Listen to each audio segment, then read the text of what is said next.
some of you remember, one of the first McDonald's commercials was a father at the edge of a pool, and the kid diving into the pool, the father was in the pool. And the kid was scared, jumped into the water. And he jumps into his dad's arms, and Cheryl is over me. I'm proud.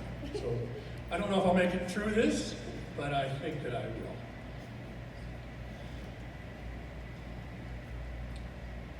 What Bronson said echoes Cheryl and my thinking about Dave's life. He has different groups of friends that he's nurtured from the time he was a kid. Where are the people in the room who he's known since kindergarten and before? Right over here.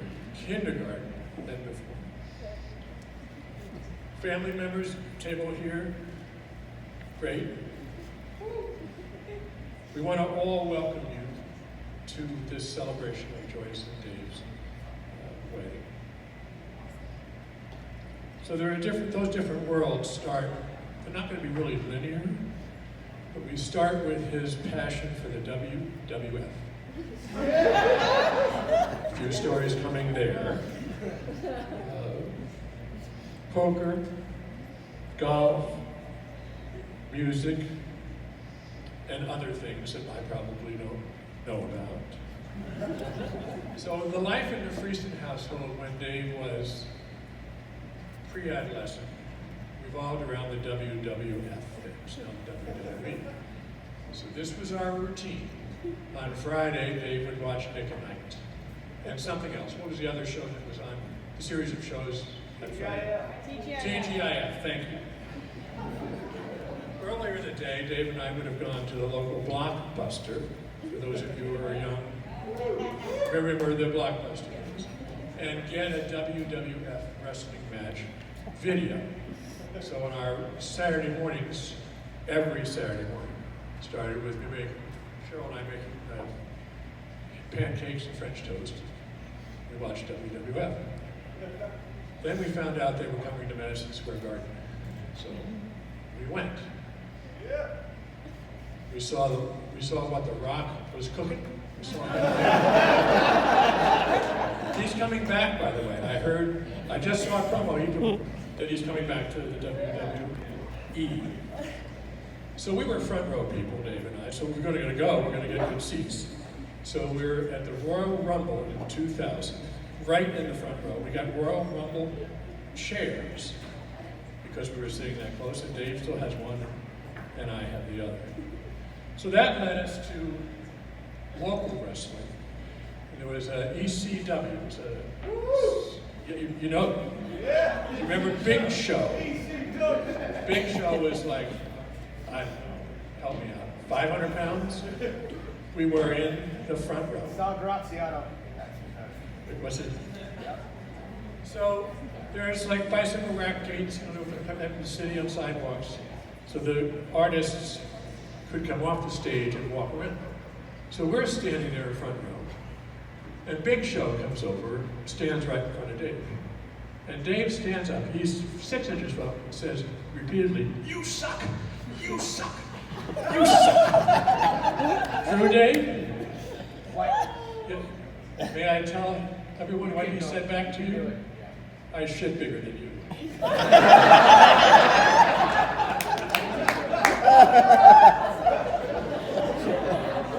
So Cheryl doesn't know anything about what I'm saying tonight. That might not have gotten through the censors. I've heard that story before.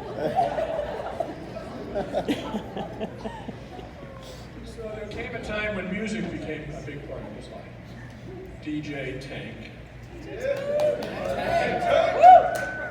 Nationally competitive scratch DJ. Who, when my father, Russ Papa to Dave, first saw him doing the scratching in what we call the DJ room downstairs, he came upstairs and said, "You know, he's touching the records." That was, if you were an LP person, you never touched the records. So that music passion led him through many parts of his life. But when he was at Northeastern, in the sophomore year at Northeastern, Northeastern had a pretty rich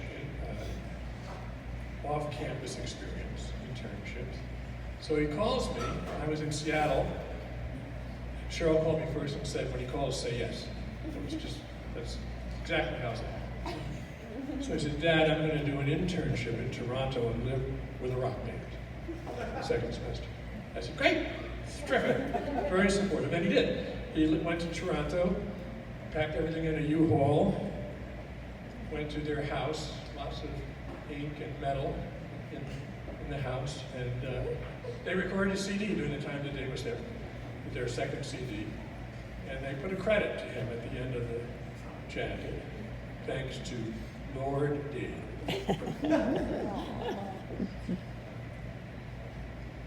So next comes the golf part of his life. So, but this goes back to when he was a really young child. We took him to a movie, his first movie. Don't remember what it was. And something scary was happening in the movie. Beethoven. But, thank you. And I leaned over and I said, don't worry, Dave. This is only a movie. A couple hours go by, we're back home. We're upstairs in the kitchen. We got a FICA plant downstairs. And Dave's got a golf club, plastic, but it's a golf club. And he's whacking the hell out of this ficus. I come down and he says, don't worry, Dad. It's only a movie. I don't know, you were young, like preaching. So that's story number one about golf. Our friends over here in the corner from a place called TLV, Twin Lake Village. Woo! Twin Lake Village is a family-owned resort since 1900. They built all the houses in the resort from the lumber from the land. And the same families go there every week. We're week 6, now week 6 and week 7. And this is week 6 over here, right? All week 6. So on Monday and Friday, they have a golf tournament every week. And you all gather on that first tee. George, who's then the pro, says, put your money in the box. You put your 50 cents in the box. And they split teams, and it's a scramble, and everybody's team goes to a different hole. His first hole ever on a golf course was in this Metropolitan, on the second hole. Ben, I know you know it well. So he stands up at the tee.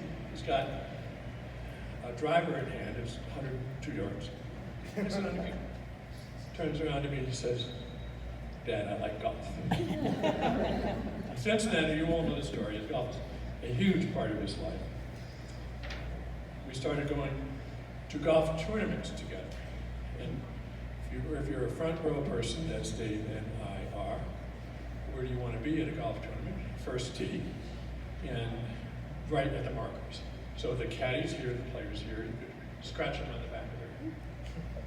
And Dave and I had this feeling that they know us because we watch them on TV.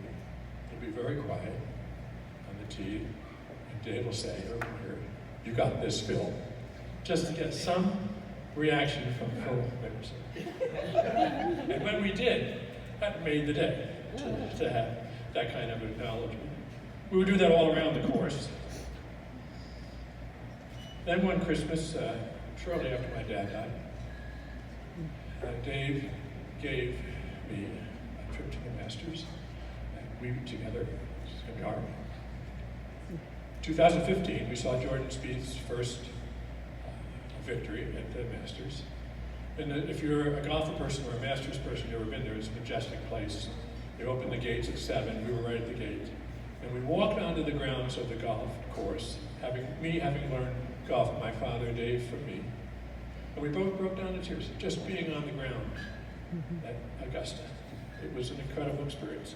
We got to Amen Corner, and I buried my dad's ashes at Amen Corner. I know exactly what tree they're by, and we always look at that tree in that area because Dad's there. But you can't bring ashes. You can't tell anybody you're doing that. You can't just bring ashes in because everyone would want to do that. So I put them in a Metamucil packet. So we get to the security, and there's this drug-sniffing dog. There's all, things you have to go through. Almost as hard as getting into this venue.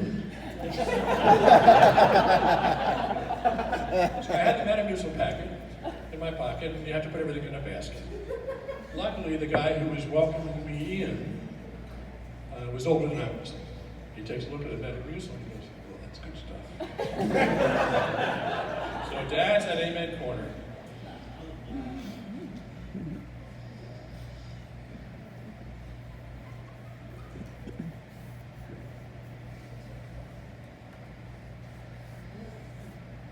I got ahead of myself. I didn't do this in a linear way. So Joyce, this is a point where Joyce will roll her, one of many points where Joyce will roll her eyes.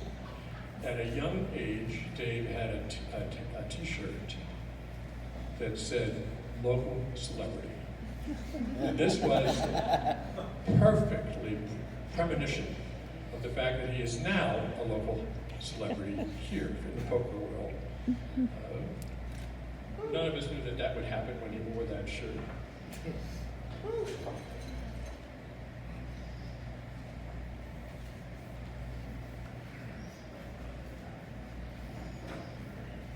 So here we have this person, Dave, who comes to Vegas not for poker.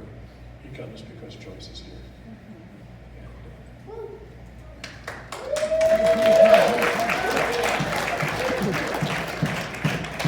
Turns out they share their love of food, and they were at La Strega. Someone else mentioned La Strega, I think it was me. And Chef Gina cooked us a meal Thursday night, those of us who were in early. It was a magnificent meal.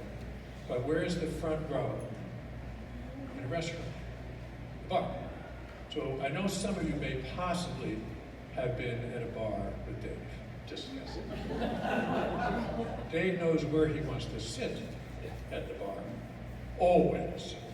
If there's an L, he's on that corner of the L, so you can see the whole room. So some closing thoughts.